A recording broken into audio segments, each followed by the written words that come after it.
What's going on, YouTube? Welcome back to part 2. Please refer to part 1 of this video series for the disclaimers that I don't wish to repeat, other than to say I am not a financial advisor. Do your own research, make your own decisions. I am merely sharing my opinions.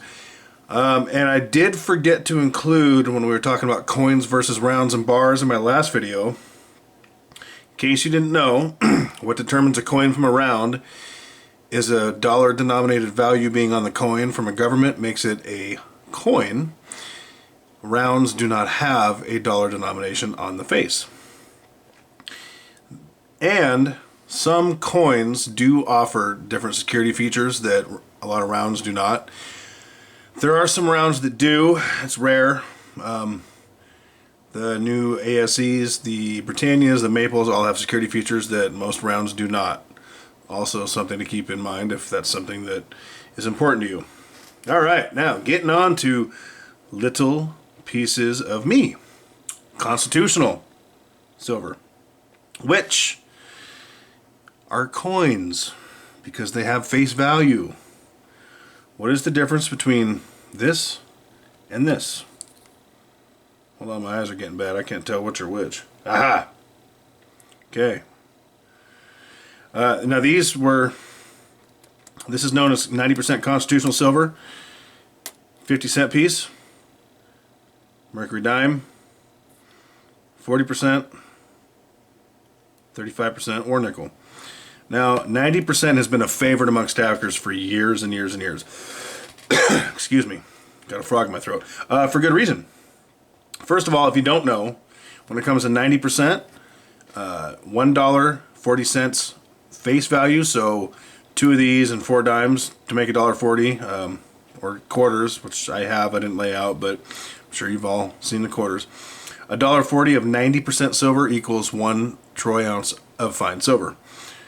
This is no longer made, obviously, which is why people love it so much. It's recognized. It's, traditionally it had a really good premium on it up until, I don't know, probably 6 to 12 months ago.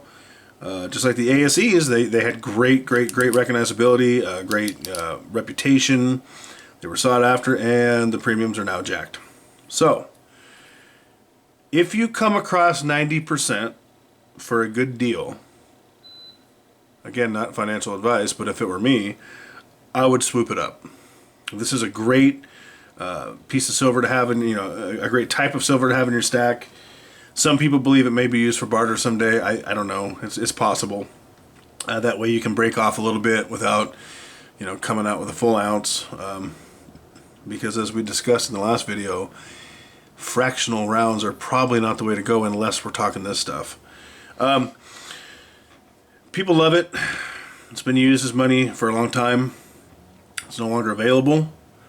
But as I said, the premiums are jacked. Now, moving on to 40%, which is pretty unloved in the community.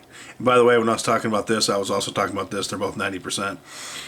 Moving on to the 40%. Very unloved in the community. And I don't think it should be. And I'll tell you why. It's silver. I can get this for sometimes under spot, sometimes at spot, but generally a little bit above spot. 7 40%ers equal 1 troy ounce of silver. Just a hair over, okay? So the math is still really easy to do. The price right now is still pretty fair. I'm not really sure why stackers don't like 40% more. There was a time when I didn't understand the whole 90% thing in the math, and I didn't like it. And once I discovered 90%, 40% really grew on me, especially after the premiums got really high on the 90, because it has not happened with the 40. I've stacked quite a bit of 40%ers. I don't know if you've caught those videos, but I had a lot of fun doing it. I was able to do it rather quickly because the price was right. And like I said, 7 of the 40%ers make up a troy ounce of silver. What's the difference? I would not base my stack solely on 90%. I would not base my stack solely on 40% or on 35. As a matter of fact, I wouldn't base my stack on any one kind of silver. I would like to have a variety if it were up to me, which it is, and that's how I stack. Again, your choice, but I would not have one kind of silver and one kind of silver alone. Now, if I had to choose between having one type of silver and no silver, all day long I would choose having the one type. But chances are you don't have to make that choice. So if it were me, that's what I would do.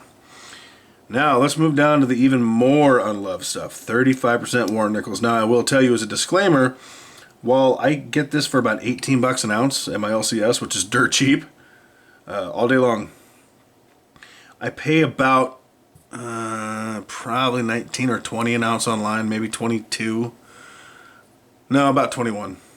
It's pretty cheap. It's also unloved. Clearly this one was cleaned. It's very shiny. Usually they're pretty toned and pretty nasty. I definitely, if I had to pick, any one of these to base my stock on, if that was my choice, I would pick the 90. After that, I'll pick the 40. After that, I'll pick the 35, because I do not think you should base your entire stock on the 35 or anything, like I said.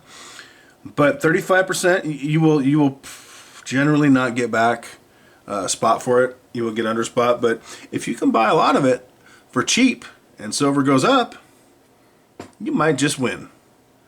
Food for thought. It's a great way to add weight to your stack. I wouldn't start off with it unless you got a great deal and all you had was a couple bucks. But it's an option. It's not sexy. It's not sought after. It's not well loved. But again, maybe it should be. It loved a little more than it is. And then of course we have the Mercury Dimes, which are a fan favorite. I think there's some Roosevelts in here as well, but I leave the Merc on top because the Merc is just so bad. Just so beautiful. Such a killer piece. I think I have some prettier ones in there I probably should have put on top, but it doesn't matter. Love Constitutional. These right here, guys, are little pieces of me because I'm a Constitutional stacker. Because I love Constitutional silver and gold, and I love the Constitution. As far as gold, that's coming up in the next video. I also am going to talk about different bars to stack.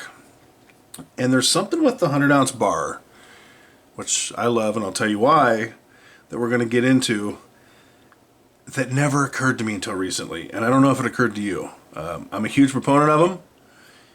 There's a big drawback that I just thought about that could potentially happen. We're not there yet. It's just pure speculation, but we'll get into that. Thanks for hanging out with me. I hope you all learned something. This is part 2. Stay tuned for part 3. Constitutional Stacker coming at you. Keep stacking.